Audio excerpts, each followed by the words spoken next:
नमस्कार, मैं हूं आपके साथ दीपक भदौरिया। आप देख रहे हैं छत्तीसगढ़ एक्सप्रेस। रायपुर से एक बड़ी खबर, 2 सीटों पर कांग्रेस का शक्ति प्रदर्शन।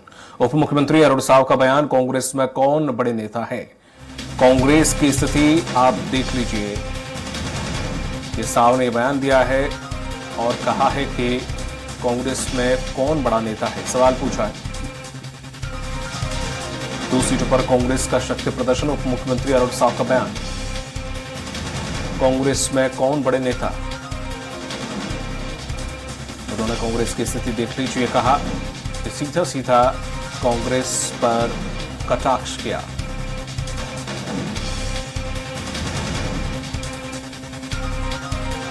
और अधिक जानकारी के साथ जुड़ गए हैं सहयोगी दिलीप साहू।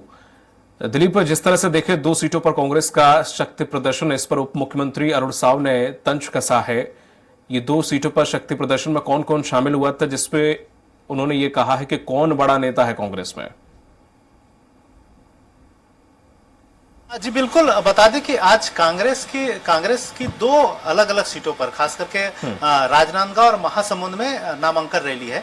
राजनांदगांव में पूर्व मुख्यमंत्री भूपेश बघेल ने नामांकन दाखिल कर लिया है और उनके साथ नेता प्रतिपक्ष चरणदास महंत, विधायक संदीप साहू सहित तमाम वरिष्ठ नेता मौजूद रहे।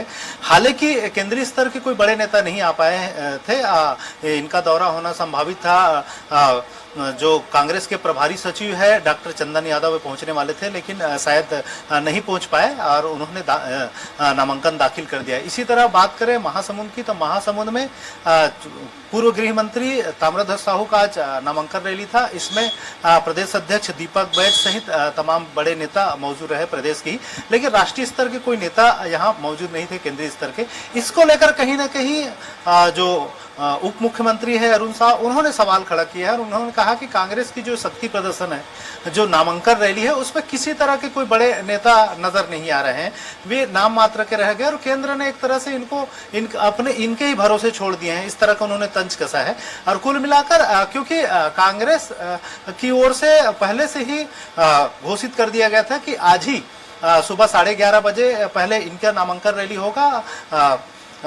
पूर्व मुख्यमंत्री भूपेश बघेल का राजनांदगांव में नामांकन दाखिल करेंगे। हालांकि किसी तरह का कोई बड़ा जनसभा नहीं आयोजित की गई थी, इसलिए सीधे तौर पे जितने नेता वहां पहुंचे, सीधे राजनांदगांव कलेक्ट्रेट पहुंचकर वहां पर नामांकन दाखिल कर लिए हैं। इसी तरह जो महासमुंद की बात की जाए तो महासमुंद में भी करीब 12:30 बजे का टाइम दिया गया था। वहां भी किसी बड़े आम सभा आयोजित नहीं की गई थी। सीधा तमाम जो बड़े नेता है, जिसमें ताम्रध्वज साहू के अलावा पीसीसी चीफ दीपक बैज सहित तमाम जो कांग्रेस के स्थानीय नेता है, वे उस दौरान मौजूद थे और सभी महासमुंद के कलेक्ट्रेट पहुंचकर वहां पर अपना नामांकन दाखिल कर दिए। इस तरह से दोनों प्रमुख जगह पर दोनों प्रमुख नेताओं ने, पूर्व मुख्यमंत्री और पूर्व गृह मंत्री ने अपने अपने पर्चे दाखिल कर दिए हैं।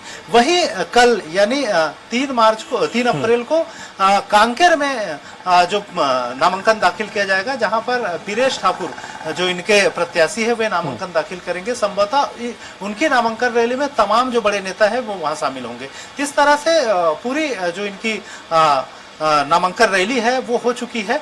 और इसी तरह हालांकि बीजेपी की ओर से बीजेपी की एक बड़ा नामांकन रैली आज कांकेर में होना है, जिसमें मुख्यमंत्री विष्णुदेव साय सहित तमाम बड़े नेता उसमें शामिल होंगे। हालांकि 12 बजे ही उनको निकलना था यहाँ से मुख्यमंत्री विष्णुदेव साय को, लेकिन हेलीकॉप्टर में खराबी की वजह से वे देर तक रुके रहे।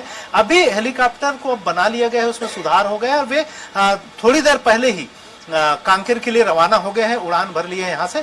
और इसके बाद वे वहां पहुंचकर कांकेर में इनकी एक जनसभा है उसमें पहले शामिल होंगे। उसके बाद रैली के रूप में कांकेर के जो इनको प्रत्याशी है भोजराज नाग, उनकी रैली जो नामांकन रैली है उसमें सीएम विष्णुदेव साय सहित प्रदेश अध्यक्ष किरण देशी सहित तमाम जो बड़े नेता है, जिसमें प्रदेश प्रभारी नितिन नवीन भी शामिल है, वे सभी बड़े नेता इस नामांकन रैली में मौजूद रहेंगे और नामांकन दाखिल करेंगे। जी बिल्कुल दिलीप, जिस तरह से बीजेपी आरोप लगा रही है, तंज कस रही है या चुटकी ले रही है, तो क्या वाकई कांग्रेस के पास फेसेस की कमी है? जो पॉपुलर फेसेस हैं, जरूरत इस वक्त है कांग्रेस को, चुकी वहां पर। तो जिस तरह से कांग्रेस की शक्ति प्रदर्शन की हम बात का जिक्र कर रहे हैं, तो कोई खास नेता वहां पर नहीं पहुंच रहे हैं, तो क्या इस वक्त उन्हें पॉपुलर फेसेस की कमी वास्तव में झेलनी पड़ रही है? नहीं, ऐसा नहीं कहा जा सकता, क्योंकि संभवतः ये होता है, आमतौर पर ये देखा जाता है कि 2 सेट नामांकन दाखिल किया जाता है। एक सेट एडवांस में आज ही दाखिल कर दिए, क्योंकि नामांकन की तारीख, आखिरी तारीख है 4 अप्रैल। इसलिए हो सकता है कि 4 अप्रैल को बड़ा रैली आयोजित करके, एक बड़ा जनसभा आयोजित करके फिर से नामांकन दाखिल करें। इस तरह से भी हो सकता है कि आज एक सेट जमा किए हों, क्योंकि एक अनिवार्य रहता है कि एक आवेदन सही समय पर पहुंच जाए, ताकि किसी तरह की कोई त्रुटि हो तो उसमें सुधार किया जा सके।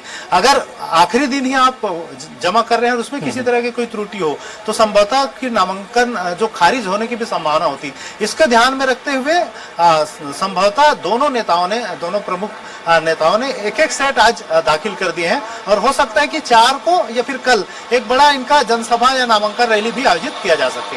जी, तमाम महत्वपूर्ण जानकारी के लिए शुक्रिया आपका दिलीप। तो ये थे हमारे सहयोगी दिलीप, जिन्होंने जानकारी दी है कि शक्ति प्रदर्शन में 2 सेट जमा होते हैं। हो सकता है कि अगले सेट जब जमा हो तो एक कांग्रेस बड़ा शक्ति प्रदर्शन जरूर करे।